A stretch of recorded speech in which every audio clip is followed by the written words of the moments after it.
자, 여섯 번째 썰 한번 가보도록 하겠습니다. 댓글 컨텐츠고 영상 제목 1억은 돈도 아니죠. 어차피 집도 못 삽니다. 남자는 일시불로 외차 사는 게 답입니다. 집 못 사고 결혼 못해도 연애는 가능합니다. 라는 영상에 달린 댓글입니다. 혹시 이 1억을 부루마블 1억이라 착각하시는 거 아니죠? 부루마블 많이 하다 보니까 50만원짜리 여장 가지고 있다 보니까 거기 부루마블도 1억을 현실 1억과 똑같이 보는 거 아니겠지? 좀 1억이 아니라 1000만원도 없어가지고 쩔쩔 매는 사람도 많을 텐데 요즘에 비리는 사람도 많고 빚 못 갚는 사람도 많고 근근히 버티는 사람도 많은 거라고 있는데 제 말 틀렸습니까? 근데 1억은 돈도 아니다. 돈 많은 분들이 1억은 돈도 아니다 얘기하는 나 들은 적이 없거든요. 그냥 하는 것도 본 적이 없고 근데 별로 가진 것도 없는 사람 능력도 되지 않은 사람들이 1억은 돈도 아니다. 1억까지 할 수 있는 거 별로 없다. 1억 아득바득 몰 필요가 없다. 이런 얘기 합니다.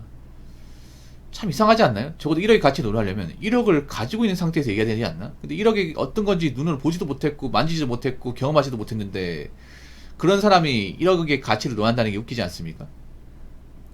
예를 들어 이런 겁니다. 여자가 저 산을 올라가 보지도 않는데 저 산이 좋다 나쁘다 얘기하는 거 웃기지 않나요 여러분? 아 그렇지 않습니까? 내가 설악산을 가보지 않았어. 근데 설악산이 좋은지 안 좋은지 어떻게 합니까? 그렇지 않습니까 여러분? 내가 저 영화를 보진 않았어요. 근데 저 영화가 재밌는지 재미없는지 어떻게 합니까?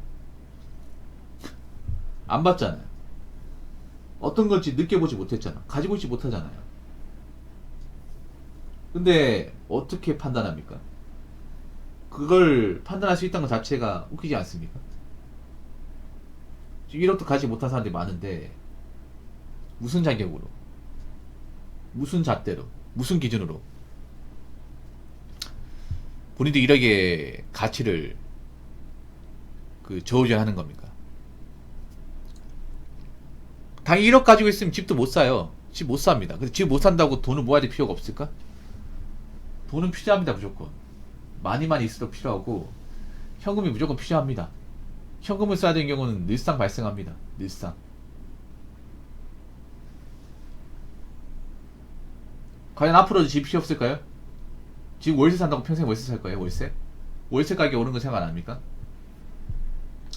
나이 먹어 돈도 없는데 월세 가격 내는 거 감당할 수 있겠어요?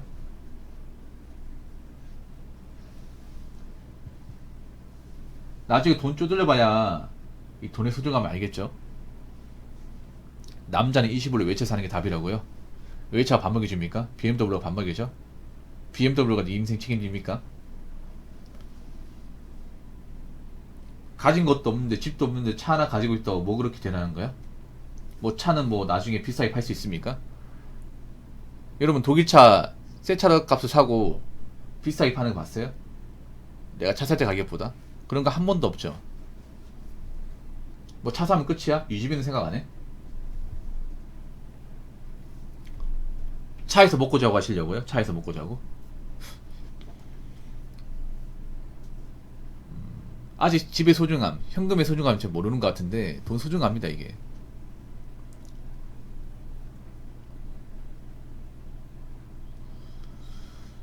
집 사고 결혼 못해 연애는 가능하다. 근데 집 사고 결혼도 못하고 차만 가지고 있는데 그 남자 좋다고 만난 여자는 과연 정상일까? 정상이 아니겠죠. 남자가 봐도 이 남자 정상이 아닌데 그 남자를 만나겠다는 여자는 그 여자 정상이 아니겠지. 서로 끼리끼리 만나는 거겠지. 그런 연애를 한다고 해서 뭐 그렇게 잘 살 수 있다고 생각하는 거지.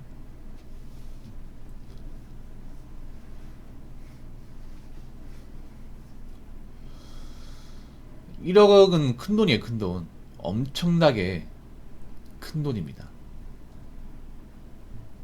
특히 보통 사람들 큰 돈이야. 이건 지금 있잖아요. 젊은 사람들한테 1억이 있는 사람이 없잖아. 왜 1억이 없을까? 큰 돈이기 때문에 없는 거 아니야? 쉽게 모을 수 있으면 누구나 다 가지고 있겠죠. 쉽게 모을 수가 없기 때문에 모으는 게 힘들기 때문에 못 가지는 거잖아. 그럼 큰 돈 맞는 거 아니에요? 아니 상식적으로 생각해보세요. 1억을 모으려면 80만원 10년 모아야 돼. 10년 오랫동안 모아야 됩니다. 돈도 아니야 얘기하려면 우리가 쉽게 접근이 가능해야 돼. 도저히 쉽게 접근할 수가 없어.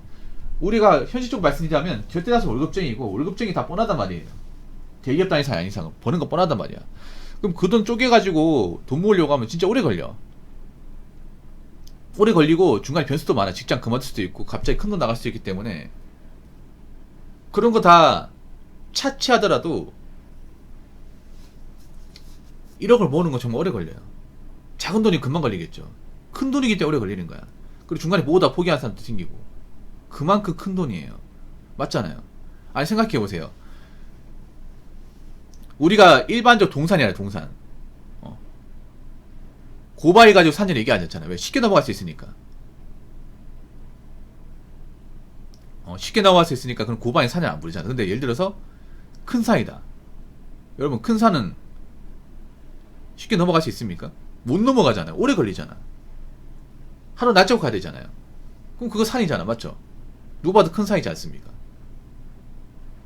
이런 건 똑같은 거야. 뭐 설악산, 한라산 산도 아니다.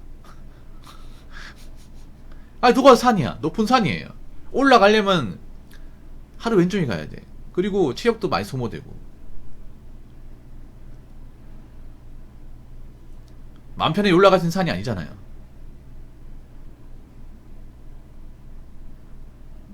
자신으로 올라가 본 적도 없으면서. 맞잖아. 이게 참 웃기게 그런 거야. 사실 1억 이상 돈을 모은 사람 1억은 돈도 얘기하는 것도 정상이 아니거든. 근데 1억 이상 모은 사람은 그 이상 가지고 있는 사람은 저런 얘기를 안 해요. 내가 이야기 들어본 결과 저런 얘기를 안 해. 1억 모으기 힘들었습니다. 너무 힘듭니다 이거. 1억 정말 지금도 큰 돈 맞아요. 이 돈 없었으면 나 어떡하고 싶습니다. 모은 사람 그런 얘기 하거든. 근데 없는 사람들, 모으지 않은 사람들이 1억까지 할 수 있는 게 뭐가 있냐? 1억 있다 뭐가 달라지냐? 그 돈도 아닌데 뭐 요즘에 뭐 그걸 아파트도 못 사잖아. 이런 얘기 합니다. 약간 그런 느낌이 뭐냐면 어떤 게 뭐냐면 1억은 돈도 아니고 얘기하는 게 진짜 돈도 아니니까 얘기하는 게 아니라 어차피 내가 1억 못 가지는데 약간 정신승리한 느낌이야. 이게 자기 위로한 느낌이야. 이게 말이 약간 반어법인데 뭐냐면 1억이 돈도 아니지 않을 거예요. 말은 그러니까 이제 돈도 얘기하는데 그런 거야. 내가 어차피 지금 상황에서 1억 모으기 힘드니까 그냥 뭐 1억까지 할 수 있게 뭐가 있냐 이런 식으로 얘기하는 것 같은데 그거 참 처량한 거예요 여러분. 내가 지금 현생이 받치지 못하니까 어차피 1억 모으기 힘드니까 그런 말 하는 거예요. 그런 말 하는 사람 분명히 있거든. 내가 지금 능력적으로 가진 것도 없고 빚만 있고 내 평생에 1억 만치 기회가 안 보이다 보니까 야 요즘에 1억 가지고 뭐 아파트 못 사잖아. 좋은 차 한 대 사면 끝인데 야 뭐하러 1억 아득바득 모으냐. 근데 그런 사람들은 빚만 있단 말이에요. 도저히 1억 기대하 힘들거든. 내 인생에 나온 빚을 다 청산할 수 있지도 장담할 수 없단 말이에요. 그러니까 그런 말 하는 사람도 있거든. 진짜. 그러니까 어차피 자기 인생 1억 구기가 힘드니까 1억은 돈도 아니다 얘기하는 거야. 이게 어떻게 보면 참 슬픈 거죠 여러분. 근데 이런 사람도 분명히 있을 거야. 꽤 많을 거예요 여러분. 내가 지금 버려놓은 게 많아가지고 빚만 잔뜩 있으니까 어차피 뭐 1억 있다 해도 뭐 내 집안이 못하니까 이런 식으로 퉁치는 거예요. 근데 빚부터 갚아야지 빨리. 이 뭐야 도대체. 자 댓글 한번 읽어보도록 하겠습니다. 1억 빚지긴 참 쉽습니다. 그러나 1억을 모으려면 3년 동안 270만원을 꼬박 저축해야 합니다. 이게 서민들이 가능? 예, 불가능합니다. 불가능해. 1억 모으는 거보다 빚지는 게 더 쉬워요. 이거 맞는 말이야. 예. 근데 문제는 1억을 모으는 게 쉬울까요? 1억 빚 갚는 게 쉬울까요? 1억 모으는 것보다 1억 빚지는 게 쉬운데 문제는 1억을 모으는 게 쉬울까요? 1억을 갚는 게 쉬울까요? 1억 모으는 게 훨씬 더 쉽습니다. 근데 1억을 모은 사람 별로 없잖아요. 그러면 1억을 갚는 건 더 없다는 거야. 이게. 더 없다는 거죠. 여러분 상식적으로 돈을 모으는 게 쉽습니까? 갚는 게 쉽습니까? 모으는 게 월등하게 쉽습니다. 왜냐하면 은행 금리를 보더라도 예적금 금리보다 대출금리가 훨씬 더 셉니다. 그렇죠 여러분? 대출금리가 보통 억 단위 빚을 졌다는 것은 보통은 한 가지 대출만 있는 게 아니라 다중채무라고 하죠. 여러 대출이 이제 묶여있는 사람들, 그런 사람 다중채무라고 합니다. 요즘에 보면 다중채무자가 늘고 있다고, 억대 빚진 사람 늘고 있다고, 빚을 못 갚는 사람이 점점 늘고 있다고 하잖아. 그리고 많은 이제 변호사나 이제 법무사분들도 1억 빚이 있으면 이제 못 갚는다 그래. 못 갚는다고. 현실적으로. 왜냐, 버는 거 뻔한데 이것저것 빼고, 그리고 일을 그렇게 오래 할 사람이 별로 없대, 이게. 그리고 참아가면서 일할 사람도 별로 없고.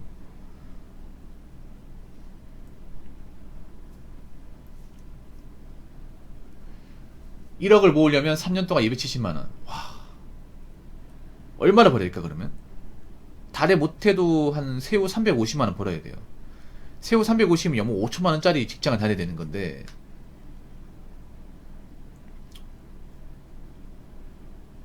달에 100만원 모은 사람도 많지 않거든요? 270이면 진짜 많이 버는 거예요, 270이면. 모을 수 있을 겁니다. 모을 수 있는 직장이 있어요. 뭐, 택배나 아니면 이제, 뭐, 생수 배달? 뭐, 노가다 생산직. 이런 거 하면 되는데, 근데 이런 일도 힘들잖아, 이게.